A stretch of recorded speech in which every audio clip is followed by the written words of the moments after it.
Hello, dear student. Today we will start a very important topic.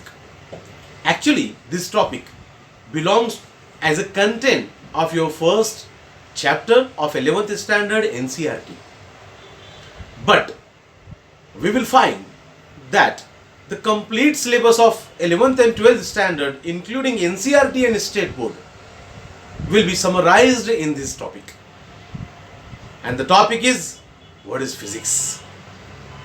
Basically तो हम समझते हैं कि फिजिकल वर्ड ये जो एक हमारा फर्स्ट चैप्टर है, उस चैप्टर का ये एक इंपॉर्टेंट फर्स्ट कंटेंट है. बट एज अ होल देखेंगे हम पूरा की पूरा सिलेबस हमारा हमें जो है इस एक टॉपिक के अंदर जो है नजर आएगा.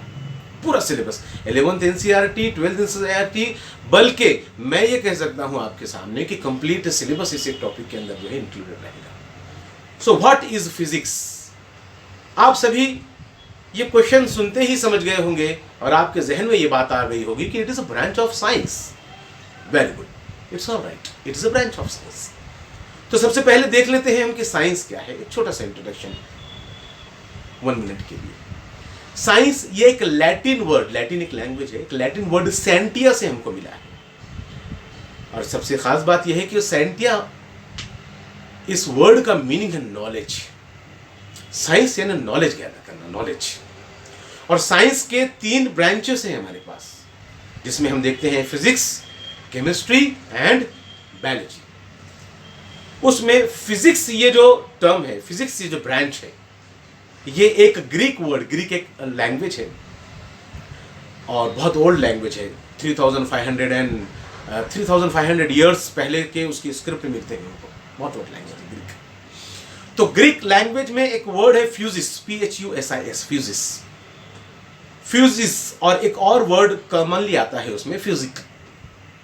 इन दोनों वर्ड से ये फिजिक्स लिया गया है. What does it mean by physic? Physis, it means by nature. Nature, physis मतलब नेचर और फिजिक मतलब नॉलेज ऑफ नेचर, यानी scientia physis, knowledge of nature, that is physic. तो फिजिक्स में हम क्या सीखेंगे? फिजिक्स में हम नेचर का नॉलेज सीखेंगे, पूरे नेचर का नॉलेज. जितने भी यूनिवर्स में जितने भी इवेंट्स हैपन होते हैं, 2 तरीके के इवेंट्स होते हैं यूनिवर्स में हैपन. एक सीन इवेंट्स होते हैं और एक अनसीन इवेंट्स होते हैं. ये दोनों इवेंट्स जो है वो उसका नॉलेज हासिल करना, उसके बारे में इंफॉर्मेशन लेना, उसको जो हम फिजिक्स बोलते हैं, नॉलेज ऑफ नेचर. अब नॉलेज ऑफ नेचर में यूनिवर्स के किन किन चीजों के बारे में आएगा? तो राइट फ्रॉम एलिमेंटल पार्टिकल, छोटे से छोटे पार्टिकल. इनफैक्ट हम एटॉम से शुरू कर सकते हैं. एटॉम से लेकर जो है प्लैनेट्स तक की स्टडी जो है हमारे फिजिक्स के अंदर आएगी. छोटे से टॉपिक एटॉम से लेकर पूरे प्लैनेट्स, जितने भी सीन अनसीन इवेंट्स होते हैं. कौन कौन से इवेंट्स होते हैं आप जानते हैं इन सब चीजों के बारे में? जैसे कि जो है हवाओं का चलना, बारिश का होना, फिर तूफान आते हैं, समुद्र में लहरें उठती हैं, उसके अलावा अर्थक्वेक्स होते हैं, वॉल्केनोज होते हैं. ये जितने भी इवेंट्स हैं, धनक निकलती है. अब डेंजर बातें होगी, थोड़ी सी प्यारी बातें हो जाए. धनक जो रेम्बोज जो होते हैं, ये जितने भी सीन इवेंट्स होते हैं, पूरे की पूरे सीन इवेंट्स, इन सीन इवेंट्स की स्टडी करना मतलब जो है फिजिक्स का पढ़ना है. यानी फिजिक्स हमसे दूर नहीं है, फिजिक्स हमसे पूरे की पूरे आस पास है. हमारे आसपास पूरा फैला हुआ है फिजिक्स. हम घिरे हुए फिजिक्स से. Of course we are in the nature, हम नेचर के अंदर है, तो नेचर तो हमारे अतराफ जो है रहने ही वाला है. इन्हीं सब चीज़ों की स्टडीज का नाम फिजिक्स है. हमसे बहुत ही ज़्यादा रिलेवेंट होता है फिजिक्स. अब फिजिक्स में 2 टाइप के जो इवेंट्स हैं उनको आपको सबसे पहले ध्यान में रखना है. एक है सीन इवेंट्स और साथ ही साथ दूसरा होता है अनसीन इवेंट्स. सीन इवेंट्स की कुछ लिस्ट यहाँ पर आप देख सकते हैं. जहाँ जहाँ जरूरत पड़ती है उसके जो है मीनिंग्स के बारे में भी मैं आपको जो है बतला दिया करूँगा. अब इन सीन इवेंट्स को समझने के लिए आपको जो है सबसे पहले कुछ अनसीन इवेंट्स समझने पड़ेंगे. और उन अनसीन इवेंट्स का जब आप अहाता करोगे, उनको जब आप राउंड अप करोगे, उनको जब आप देखोगे, एक ब्लॉक में डालकर जब आप उनको देखोगे, तो आपको आपके 11th एंड 12th स्टैंडर्ड का कंप्लीट फिजिक्स का सिलेबस उसी के अंदर नजर आएगा. हमने इररिलेवेंस और अनफैमिलियर होकर किसी भी टॉपिक को कभी भी नहीं सीखना है. ऑलवेज जो भी टॉपिक हम सीख रहे हैं उसको कहीं ना कहीं से हमको कोरिलेट करना कंपलसरी है, तभी हमारे लिए वो मेमोराइज्ड होगा और समझ में आएगा। जैसे कि फॉर एग्जाम्पल हम रास्ते से चलते हुए कितने लोगों को देखते हैं, हजारों लोगों को देखते हैं, क्या सभी के चेहरे हमको नजर याद रहते हैं हमेशा के लिए? नहीं। अगर कोई XYZ पर्सन है, जैसे कि आपने फॉर एग्जाम्पल जो है किसी XYZ पर्सन को देखा और वो किसी आपके नोन पर्सन की तरह दिखता है, आपके चाचा की तरह दिखता है, आपके किसी अंकल के या किसी भी रिलेटिव की तरह या किसी सेलिब्रिटी की तरह दिखता है, कुछ दिनों के बाद आप उसे वापस से देखते हैं तो आपको याद आता है कि अरे हाँ, ये कहीं पर हमको नजर आया था, जब भी हमने बोला था ये तो शरद सर की तरह दिखता है। तो रिलेवेंसी जो रहेगी, रिलेवेंसी, अगर आप किसी भी चीज को रिलेवेंट करके अगर देखते हो या याद रखते हो तो वो ऑफ कोर्स मेमोराइज रहेगा। तो हम देखेंगे फिजिक्स के सिलेबस को फ्रॉम टॉप टू बॉटम पूरा की पूरा रिलेवेंस करके जो है उसको एक दूसरे के साथ अटैच करके हम पूरा की पूरा कंप्लीट यहां पर फिजिक्स सीखेंगे। तो बात चल रही थी हमारी सीन और अनसीन जो है इवेंट्स की। ये अनसीन इवेंट्स को सबसे पहले हमको समझना पड़ेगा सीन इवेंट्स को अंडरस्टैंड करने के लिए। अब अनसीन फिजिकल नेचुरल इवेंट्स क्या क्या है, जैसे कि उसमें हो गया है आपका light, sound, heat, friction, gravity, atom. Unseen है एटॉम, जानते हैं आप थोड़ा बहुत एटॉम के बारे में, केमिस्ट्री से भी रिलेट करता है एटॉम। इलेक्ट्रिसिटी, सबसे खास बात यह है कि ये पूरे के पूरे नेचुरल फेनोमेनास है। इनमें से किसी को भी जो है किसी साइंटिस्ट ने आकर डिस्क्राइब नहीं किया है। हाँ, ये पहले से प्रेजेंट था, इन्वेंट नहीं किया है, डिस्क्राइब किया है। ये पहले से प्रेजेंट था, इसको देखा, समझा और फिर उसके बाद उस पर स्टडीज की। साउंड की अगर हम बात कर लें तो साउंड अनसीन इवेंट है, नेचुरल इवेंट है, नेचुरल फेनोमेना है। ऐसा थोड़ी ना था कि आज से जो है कुछ 2-4 हज़ार साल पहले कोई जो है बात ही नहीं करता था, सब एक दूसरे को इशारे से बात करते थे। फिर एक साइंटिस्ट आया, उसने पहली बार आ ओ की आवाज़ निकाली। नहीं, ऐसा नहीं है। हम सभी लगभग ये जानते हैं कि जब से अर्थ पर लाइफ है तब से साउंड भी है। साउंड एक अनसीन नेचुरल फेनोमेना है। आप 11th और 12th के सिलेबस को आपके उठाइए, साउंड से रिलेटेड कितने चैप्टर्स आपको मिल जाएंगे। हमने साउंड की स्टडी करनी है क्योंकि साइंटिस्ट ने क्या किया है, इस साउंड की स्टडी की है, इसके प्रॉपर्टीज देखे, इसके प्रोपगेशंस देखे और फिर उसके बाद उसको एप्लीकेशंस में ढाला। साइंटिस्ट फिजिक्स डिस्क्राइब कैसे करते हैं, इस बात को अगर हम ध्यान में रखें तो आपको देखने को मिलेगा कि सबसे पहले किसी भी साइंटिस्ट का इवेंट आप ले लीजिए, उसके माइंड में जो है एक स्ट्रक्चर आता है। साइंटिस्ट के माइंड में एक क्वेश्चन आता है सबसे पहले, जैसे कि आइजैक न्यूटन का वो एप्पल वाला स्टोरी आपको याद होगा। पेड़ के नीचे बैठा था, उसके सर पर एप्पल गिरा। अब कोई कहते हैं सर पर गिरा, साइड में गिरा, कहीं भी गिरा हो, गिरा तो है वगैरह पर, और उससे उसने जो है ग्रेविटी को डिस्क्राइब कर लिया है। क्या ग्रेविटी कोई साइंटिस्ट ने इन्वेंट किया हुआ कंसेप्ट है? नहीं, it is a natural phenomena. Gravity natural phenomena है। ऐसा थोड़ी ना है कि अर्थ के सेंटर में जाकर कोई डिवाइस फिट कर दी और अब वो सबको अपने तरफ वैक्यूम लगा दिया, कोई बड़ा सा वैक्यूम, और सबको अपने तरफ खींच रहा है। Not like that, it is a natural phenomena. Scientist ने क्या किया, इसको अंडरस्टैंड किया। सबसे पहले क्वेश्चनिंग आई साइंटिस्ट के माइंड में कि यार ये एप्पल जो है नीचे ही क्यों गिरा, ऊपर क्यों नहीं चला गया टूटकर, या फिर ऐसे राइट में क्यों नहीं चला गया, फिर इधर लेफ्ट में क्यों नहीं चला गया। अच्छा, नीचे गिरा तो वर्टिकली अपवर्ड जो है, वर्टिकली डाउनवर्ड ही क्यों आया एग्जैक्टली, ऐसे थोड़े से क्रॉस एंगल पर क्यों नहीं गिरा। ये सब चीजें जो है साइंटिस्ट ने सबसे पहले अपने माइंड में इसकी क्वेश्चनिंग की। तो क्वेश्चन आना चाहिए सबसे पहले हमारे जहन में। जिस तरीके से साइंटिस्ट ने फिजिक्स को डिस्क्राइब किया, हम फिजिक्स को अगर उसी तरीके से, उसी नजरिए से अगर हम सीखने की कोशिश करते हैं तो ये हमारे लिए बहुत ही ज्यादा कन्वीनियंट होगा। सबसे पहले आई माइंड में क्वेश्चनिंग के बाद क्या किया, सो गए। टेंशन वाला काम है, अपने बस की बात नहीं है, बोलकर उड़ कर सो गए। नॉट लाइक दैट, उसके पीछे पड़ गए। थिंकिंग, सोचते रहे, उस पर ऑब्जर्वेशन करते रहे।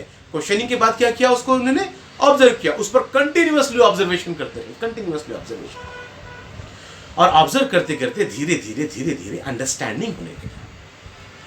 आपने देखा फॉर एग्जाम्पल किसी एक पर्टिकुलर पर्सन को आपने देखा, या किसी पर्टिकुलर जो है आपने विंडो से देखते हैं कि एक आदमी आपको थोड़ा सा अजीब किस्म का रोज नजर आता है आपके घर के बाहर। आपने देखा कि यार ये तो कल भी नजर आया, आज भी नजर आ रहा है, क्या बात है आखिर। आपने क्या करना शुरू कर दिया, आपके माइंड में क्वेश्चनिंग आई, आपने उसे ऑब्जर्व करना शुरू कर दिया।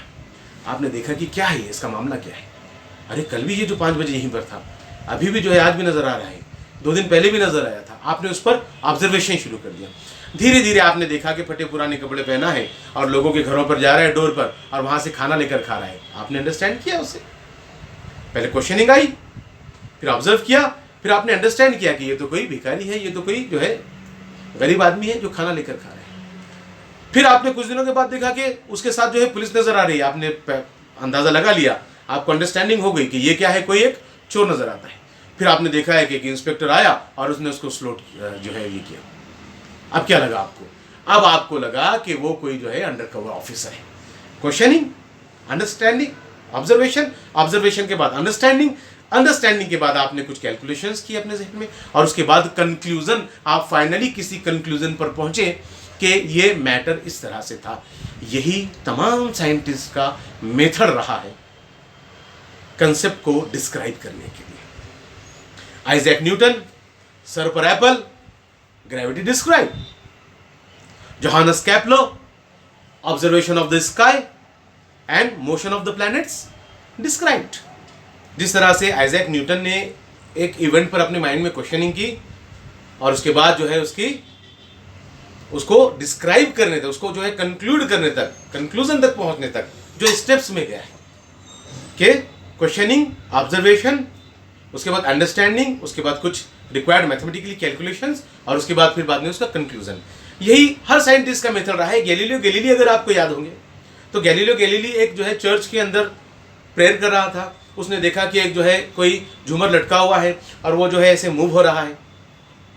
उसके बाद उसने उसको देखा और उसके माइंड में अचानक एक क्वेश्चनिंग आई कि अगर वो ज़्यादा लंबा भी जो है एरिया कवर करता है तब भी उतने ही, वो देखते देखते उसने अपनी जो है नब्ज पकड़ ली और उसने कैलकुलेशंस करना शुरू कर दिया।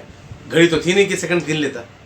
उसने कैलकुलेशंस करना शुरू किया कि जो है कम डायमीटर भी अगर लेता है, कम आर्क भी अगर बनाता है तब भी उतना ही टाइम ले रहा है, ज़्यादा आर्क पर भी उतना ही टाइम ले रहा है। और इसी चीज़ पर क्वेश्चनिंग आने के बाद जहन में उसने जो है उस पर ऑब्जर्वेशन शुरू किया। इतना ऑब्जर्वेशन किया, इतना ऑब्जर्वेशन किया, घर पर गया, बहुत सारे जो है उसने एक्सपेरिमेंट्स किए। 2 ऑब्जेक्ट को साइमल्टेनियसली उसने ड्रॉप किया अलग अलग मास के, और देखा कि दोनों भी अर्थ पर एक ही टाइम पर आ रहे हैं। और कितना बड़ा जो है रिवोल्यूशनल कंसेप्ट वो लेकर आया, अरिस्टोटल्स फैलेसी। अरिस्टोटल ने जब कहा था कि 2 ऑब्जेक्ट अलग अलग मास के हैं तो दोनों को एक साथ अगर ड्रॉप करते हैं हम तो अर्थ पर जो है ज़्यादा मास वाला पहले आएगा। यही मेथड रहा है बेंजामिन फ्रैंकलिन का। उसने क्या किया, उसने देखा कि अर्थ पर जो चार्ज होते हैं, वो कोम वाला एग्जांपल याद होगा उससे पहले का आपको। अर्थ पर जो चार्ज होते हैं तो क्या स्काई पर भी यही चार्ज है? पहले ऐसा कंसेप्ट था कि अर्थ, स्काई और अलग अलग प्लैनेट्स जो है अलग अलग गॉड्स के अंडर में चलते हैं, उन पर अलग अलग गॉड्स के रूल्स चलते हैं। फिर उस साइंटिस्ट ने क्या किया, उसने जो है पतंग उड़ाई, पतंग उड़ाया और फिर पतंग पर क्या किया, एक मेटालिक की लगाई। सबसे पहले तो उसके माइंड में एक क्वेश्चनिंग आई। क्या क्वेश्चनिंग आई उसके माइंड में कि अर्थ पर जो चार्जेस है, इलेक्ट्रिक चार्जेस जो अवेलेबल है, क्या वही जो है हाइट पर भी वही चार्जेस अवेलेबल है? उसको देखने के लिए उसने क्या किया, एक ऑब्जर्वेशन स्टार्ट किया। ऑब्जर्वेशन क्या किया उसने, पतंग उड़ाई, कई महीनों तक पतंग उड़ाता रहा। लोग पहले ही साइंटिस्ट लोगों को पागल बोलते हैं, अब उसने जो है मेथड भी वो चूज़ किया कि और भी ज़्यादा फेमस हो गया। फिर वो पतंग उड़ाने लगा, उस पर एक मेटालिक की लगाई। फिर एक दिन जो है बिजलियाँ कड़की, बारिश हुई, बारिश से उसका जो धागा था वो वेट हो गया, गीला हो गया, और बिजली कड़कने से उसके मेटल पर क्या हुआ, थोड़ा सा इलेक्ट्रिक चार्जेस आए, और फिर उसके हाथ पर जो है वो चार्ज अप्लाई हुआ। तो उसने डिस्क्राइब किया कि जो है स्काई पर भी सेम चार्जेस होते हैं। तो ये जितने भी साइंटिस्ट के एग्जांपल्स ले रहे हैं, हम बहुत ज़्यादा डिस्क्राइब करने की जरूरत नहीं, आप बहुत सारे स्टोरीज देख भी सकते हैं यूट्यूब वगैरह पर। अब मुझे बेसिकली ये बतलाना है कि हर साइंटिस्ट ने मेथड यही फॉलो किया है। उसने सबसे पहले किसी कंसेप्ट पर, किसी नेचुरल इवेंट पर क्वेश्चनिंग की अपने आप से, उसके बाद उस पर ऑब्जर्वेशन करता गया, उसके बाद फिर कुछ कंक्लूजन पर पहुंचा, कुछ रिक्वायर्ड मैथमेटिकली कैलकुलेशंस किए उसको, और फिर कंक्लूड किया कि ये जो है साइंटिफिकल फैक्ट है। ये मेथड रहा है ऑल द साइंटिस्ट का। तो फिजिक्स सीखने के लिए आपने 2 बातें बहुत जरूरी ध्यान में रखनी है। एक ये कि कोई भी टॉपिक आप जो लर्न कर रहे हैं वो इररिलेवेंट ना रहे आपके प्रीवियस टॉपिक से। आप बिल्कुल एक कड़ी में, एक जो है चेन की तरह एक के बाद एक कंसेप्ट सीखते जाएं, और मैं उसी मेथड से आपको जो है लेकर जाऊंगा इंशाल्लाह। एक के बाद एक मेथड हम यहाँ पर देखेंगे। और सबसे खास बात यह है कि जो साइंटिस्ट का मेथड रहा है वही मेथड हमने क्या करना है, फॉलो करना है। अब आ जाते हैं हम हमारे प्रीवियस टॉपिक पर कि यूनिवर्स के अनसीन इवेंट्स को सबसे पहले देखना है हमें। देखिए जितने भी सीन इवेंट्स देख रहे हैं हम, मैंने बताया थंडर, वॉल्केनोज, देख सकते हैं आपके लिस्ट में जितने भी जो है सीन इवेंट्स हैं, इन सब का आंसर सिर्फ और सिर्फ एक ही है, फिजिक्स। सिर्फ फिजिक्स से इसका आंसर बता सकता है।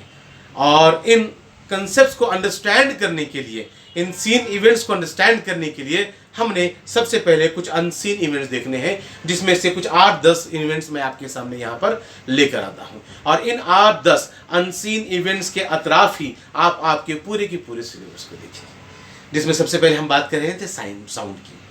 साउंड अनसीन इवेंट है, नेचुरल फेनोमेना है, अनसीन नेचुरल फेनोमेना है। और ये अनसीन नेचुरल फेनोमेना साइंटिस्ट ने इसको क्या किया है, क्वेश्चनिंग की कि साउंड निकलता क्यों है, फिर यहाँ से वहाँ कैसे जाता है, फिर उसका जो है प्रोपगेशन कैसा होता है, उसकी प्रॉपर्टीज़ कैसे होते हैं, उसको कुछ जो है मेजर वगैरह किया जा सकता है क्या। उन्होंने इस पर स्टडीज़ की और कंक्लूजन पर पहुँचने पर उसके एप्लीकेशंस बनाए। आज हम देखते हैं सोनार सिस्टम जो शिप्स वगैरह में होता है, साउंड छोड़कर जो है सी की डेप्थ मालूम की जाती है, या फिर सामने कोई चट्टान वगैरह या कोई जो है रॉक वगैरह आ रहा है कि बड़ा, ये सब मालूम किया जा सकता है। इसी के साथ जो है हम देखते हैं कि अल्ट्रासाउंड, सोनोग्राफी में साउंड का यूज़ होता है।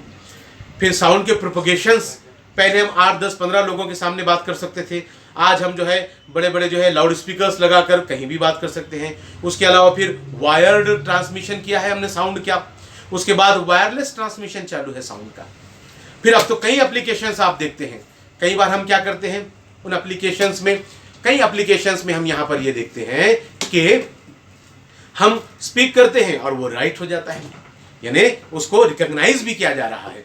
तो क्या किया है साइंटिस्ट ने, साउंड पर क्वेश्चनिंग की, उस पर ऑब्जर्वेशन किया, उस पर अंडरस्टैंडिंग हुई, उनको बहुत सारे कंसेप्ट्स पर मैथमेटिकली रिक्वायर्ड मेजरमेंट्स किए, और उसके बाद उसको कंक्लूड किया, उसका कंक्लूजन पर पहुंचे, और फिर उसको एप्लीकेशंस उसके अप्लाई कर दिए। और हर तरफ साउंड को हम क्या करते हैं यहाँ पर यूटिलाइज कर सकते हैं, बड़े बड़े एग्जाम्पल्स हम हमारे सामने देख सकते हैं। उसी तरह हीट के बारे में भी देखते हैं हम, तो हीट का भी यही कंसेप्ट है हमारा। हीट भी एक नेचुरल अनसीन फिनोमेना है। हम देखते हैं कि किस तरह से अगर हमने कॉफ़ी का कप रखा है और वाटर को बॉईल होने के लिए रखा है, तो थोड़ी देर के बाद वो स्टीम में कन्वर्ट होता है। क्या होते हैं उसमें, क्यों ये चेंजेस होते हैं, एनर्जी उसके अंदर जो है रिलीज करता है हीट, और उस एनर्जी से क्या होता है आपका वाटर स्ट्रीम में बदल जाता है। साइंटिस्ट ने इस पर क्वेश्चनिंग की, ऑब्जर्वेशन किया, स्टडीज़ किए, कंक्लूजन पर पहुंचे, एप्लीकेशंस में डाल दिया। बड़े बड़े इंडस्ट्रीज़ में जो है आज हीट का यूज़ होता है। बड़े बड़े जो है मशीनरीज़ के स्ट्रक्चर्स वगैरह बनाने के लिए हम क्या करते हैं, हीट का यूज़ करते हैं। कैसे यूज़ करते हैं, मेटल्स को मेल्ट किया जाता है, उनके मेल्टिंग पॉइंट की स्टडीज़ की गई हैं। उसके बाद हम कार के जो है फ्रेम्स या फिर जनरेटर्स, ऐसे बहुत सारी चीज़ें उसके अंदर बनाते हैं। उसी तरह मैंने आपके सामने लाइट का एग्जांपल लिया है। लाइट को भी क्या किया है साइंटिस्ट ने, उसके प्रॉपर्टीज़, प्रोपगेशंस को लर्न किया है, उसको डिस्क्राइब किया है, अंडरस्टैंड किया है उसको। और फिर लाइट जो है आप देखते हैं लाइटनिंग के लिए वो बहुत ही बड़े बड़े प्लेसेस पर जो है लाइट, लेज़र लाइट्स वगैरह, उनकी भी अलग अलग एप्लीकेशन से यूज़ किया जाता है। उसी के साथ फ्रिक्शन भी एक नेचुरल फेनोमेना है। फ्रिक्शन, जब हम रास्ते से चलते हैं तो स्लिप होकर गिरते नहीं है। क्यों नहीं गिरते हैं, क्योंकि फ्रिक्शन होता है वहाँ पर। क्या होता है, फ्रिक्शन हमको क्या करता है, सपोर्ट देता है। वही अगर केले का छिलका डाल दिया किसी ने या ऑयल गिरा दिया किसी ने, तो अब वहाँ पर फ्रिक्शन काम नहीं करता है। अब ये फ्रिक्शन को क्या किया है, डिस्क्राइब किया है इसको। फिर इसकी स्टडीज़ कहाँ पर हो रही है फ्रिक्शन की, इसके एप्लीकेशंस कहाँ पर हो रहे हैं। तो आपने देखा होगा कि टायर वगैरह में जो है फ्रिक्शन का एप्लीकेशन किया जाता है, ताकि अच्छे से अच्छी ग्रिपिंग मिले आपके टायर्स को। इसी के साथ हम देखते हैं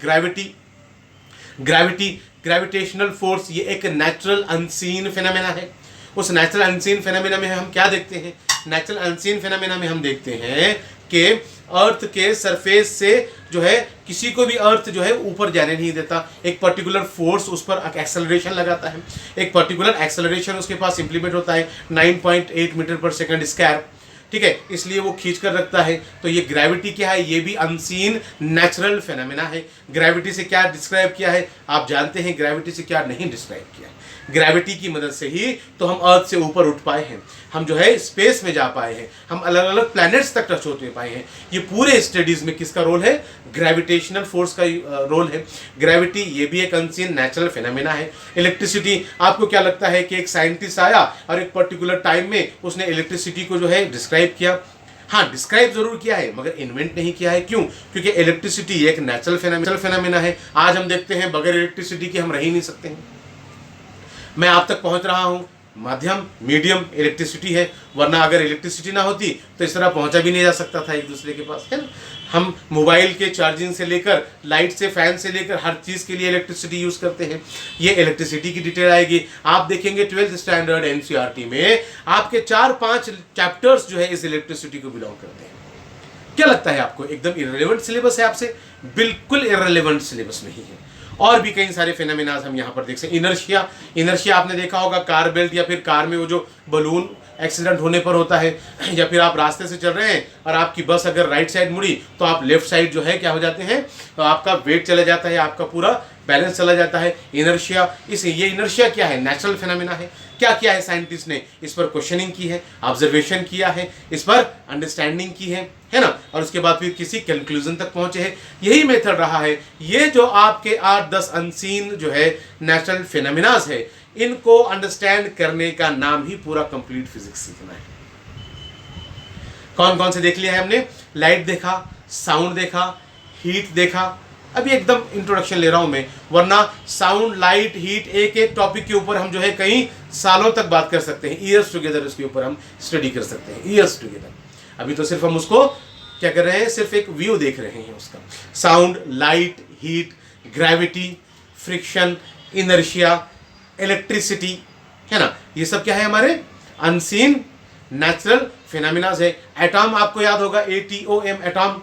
सादी आंख से हम देख नहीं सकते हैं, मैक्रोस्कोप से भी नहीं देख सकते हैं एटॉम को। मैक्रोस्कोप से भी हम एटॉम को नहीं देख सकते हैं। क्या करना पड़ता है एटॉम के लिए? आपको स्पेशल मैक्रोस्कोप यूज करना पड़ता है। क्या बोलते हैं उसको? टनलिंग मैक्रोस्कोप। तो आज के इस वीडियो लेक्चर का मोरल आप समझ लीजिए, इस लेक्चर का मोरल समझ लीजिए। इस लेक्चर का मोरल 2 तरीके से है। ये 2 चीजें आपने इस लेक्चर से कम लेकर जाना है। नोटबुक और पेन साथ में रखकर आपने रनिंग नोट्स भी बनाने हैं। आज का हमारा वीडियो लेक्चर जो था वो 2 पॉइंट्स पर डिपेंडेंट है। एक तो ये कि ये जो साइंटिस्ट हैं, इन्होंने फिजिक्स के लॉज को डिस्क्राइब कैसे किया है। तो क्या पॉइंट्स आपने उसके अंदर पाए? Questioning, observation, understanding, required mathematical calculations जिसे मेजरमेंट्स कहते हैं, एंड देन फाइनली कंक्लूजन। ये 5 स्टेप हर साइंटिस्ट के रहे हैं अपने लॉ को डिस्क्राइब करने के लिए। तो अंडरस्टैंड करने के लिए हमें भी ये 5 पॉइंट्स को लेकर ही चलना है। फिजिक्स हम इंशाल्लाह इस तरीके से सीखेंगे कि हर एक टॉपिक को लर्न करने के बाद नेक्स्ट टॉपिक हमारे जहन में ऑटोमेटिकली आए कि ऐसा करना हो। तो सर आपने बताया है कि ग्रेविटी जो है अट्रैक्ट करके रखती है ऑब्जेक्ट को। अगर जो है ग्रेविटेशनल फील्ड से बाहर निकलना हो तो ये माइंड में ऑटोमेटिकली हमारे क्वेश्चनिंग आनी चाहिए। तो समझ लीजिए कि हम प्रीवियस का टॉपिक जो है अंडरस्टूड करके अब आगे चल पड़े हैं। एक तो ये आपने ध्यान में रखना है। दूसरा ये ध्यान में रखना है कि ये जो अनसीन नेचुरल फिनोमेनास है जो हमारे आसपास हमेशा होती रहती है। बारिश चलती रहती है, बिजलियां जो है कड़कती रहती है, रेनबोज आते रहते हैं, अर्थक्वेक्स होते रहते हैं, वॉल्केनोज हम देखते रहते हैं, बहुत सारे अलग अलग टाइप के तूफान हम देखते रहते हैं, जो है प्लैनेट्स एक जगह से, एक प्लेस से निकलते हैं और घूमकर वापस चले जाते हैं। ये जितने भी नेचुरल फिनोमेनास हम देखते हैं, इन नेचुरल फिनोमेनास को अंडरस्टैंड करने के लिए, नेचुरल इवेंट्स को अंडरस्टैंड करने के लिए हमें कुछ 8 to 10 जो है अनसीन नेचुरल फिनोमेनास को अंडरस्टैंड करना है, जिनकी लिस्ट मैंने आपके सामने लेकर आया हूँ। इसमें से कुछ को मैंने एक्सप्लेन किया है। Light, sound, heat, friction, inertia, electricity, then after force. Force तो आप जानते हैं, बहुत ही बेसिक जो है स्टैंडर्ड से आप फोर्स सीखते आ रहे हैं। उसके अलावा एटॉम हमने देखा है, फाइनल कंक्लूजन भी इसी पर रखना था हमने। तो हमने देखा है कि एलिमेंटल पार्टिकल से लेकर जो है हम प्लैनेट्स तक की स्टडी करेंगे इन अनसीन फेनोमेनास को लर्न करने के बाद। और यही अनसीन फेनोमेनास जो है आपके पूरे सिलेबस इंक्लूडेड है, पूरा की पूरा सिलेबस इसी में इंक्लूडेड है। तो इस सीक्वेंस से हमको चलना है। तो दो बातें हमको याद रखनी है, साइंटिस्ट के मेथड से डिस्क्राइब करना है और चेन लिंक ने कभी नहीं तोड़नी है, सिक्वेंशियल जाना है। फिर उसके बाद फिजिक्स का कोई भी टॉपिक ना आपके लिए न्यू रहेगा ना आपके लिए कंफ्यूजन वाला रहेगा, मगर याद रखिए फिजिक्स को परफेक्ट करना है। वो मैथमेटिकल वाला सिलेबस जो मैंने आपके साथ डिस्क्राइब किया है उसको साइमल्टेनियसली देखते रहना है, उसको देखकर हट नहीं जाना है, कंटिन्यूअसली एग्जामिनेशन तक उसे देखते रहना है। तो चलिए आज हम यहीं स्टॉप करते हैं। नेक्स्ट लेक्चर में हम चैप्टर स्टार्ट वापस कंटिन्यूएशन में लेकर आएंगे और फिर उसके बाद यहाँ से आगे अब हमारा सिलेबस स्टार्ट हो जाएगा। अब तक के सिर्फ आपको जो है बेसिक लेक्चर्स इस वजह से आपको ये दिए गए हैं, प्रोवाइड किए गए हैं, ताकि सबसे पहले आप ये सीख लें कि हाउ टू लर्न फिजिक्स। तो 3 जो मेरे अभी तक के वीडियोस आए हैं, फर्स्ट बेसिक फिजिक्स का सिलेबस जो हमने 9th एंड 10th से कंपेयर किया है, second 11th and 12th physics के लिए जो 9th एंड 10th का मैथमेटिक्स हमने जो है मिनिमम रिक्वायरमेंट रखा है, और थर्ड ये वाला लेक्चर जिसके अंदर आपने जो है साइंटिस्ट ने कैसे डिस्क्राइब किया और कैसे हम चेन और लिंक पकड़ कर रखे फिजिक्स के कंसेप्ट्स की। इन 3 पॉइंट्स को आपने सबसे पहले खूब अच्छे से अंडरस्टैंड करना है, अपने माइंड में उसका स्ट्रक्चर रखना है। इसके बाद हम इतने जो है एलिजिबल हो चुके हैं कि अब हम 11th का सिलेबस हमारा स्टार्ट कर सकते हैं। So thank you very much. Subscribe कीजिए आप इस चैनल को ज़रूर, ठीक है। उसका रीज़न ये है कि आपको अपलोडेड वीडियोस जो है मिलते रहेंगे, तो बीच में गैप नहीं आएगा अदर स्टूडेंट्स और आप में। वरना कई सारे ऐसे स्टूडेंट्स हैं जिनके ग्रुप्स पर मे बी कि हम जो है प्रोवाइड कर देते हैं लिंक, मगर बाकी जिसके पास लिंक वगैरह प्रोवाइड नहीं है तो वो भी, और जिनके पास लिंक है वो भी सब्सक्राइब जरूर कीजिए आप, बेटर रहेगा आपके लिए, बेनिफिशियल रहेगा आपके लिए, ठीक है। Thank you very much.